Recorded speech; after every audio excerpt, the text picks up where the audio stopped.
Good evening. Thank you for joining us tonight. I'm Jeff Herndon. And I'm Julia Thatcher. A string of violence in Wichita's Old Town. And now changes could be coming to how the city of Wichita suspends entertainment license. Under the proposed ordinance, the police chief would be able to immediately suspend a license if a violent criminal incident happens on the premises. The suspension could be up to 30 days if multiple criminal acts happen within 6 months of each other. It would also require businesses to have a safety plan in place.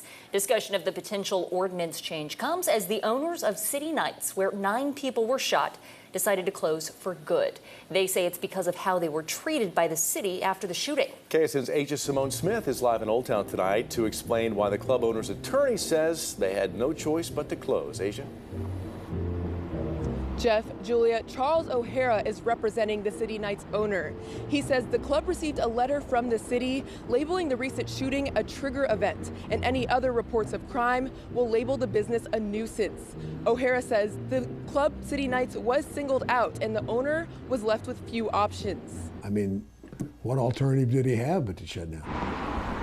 City Nightz attorney Charles O'Hara says the club owner feels like he's being picked on by city leadership. Violent crime seems to be happening all over the city, at all different locations, in Old Town, even in the city's own parking lot, and they don't blame themselves for those. The shooting at City Nightz on July 2nd led the city of Wichita to send the club a notice of chronic nuisance. It's a way to try to shut them down and maybe even cause problems for the owner of the property, which would be the person that actually owns it, that they're leasing from. Other establishments in Old Town who have also experienced crime say they also deal with strict regulations. Some explain this is nothing new. If somebody is regularly having issues, the city and the police come in and tell them, hey, you guys have to straighten up because we're having this many issues.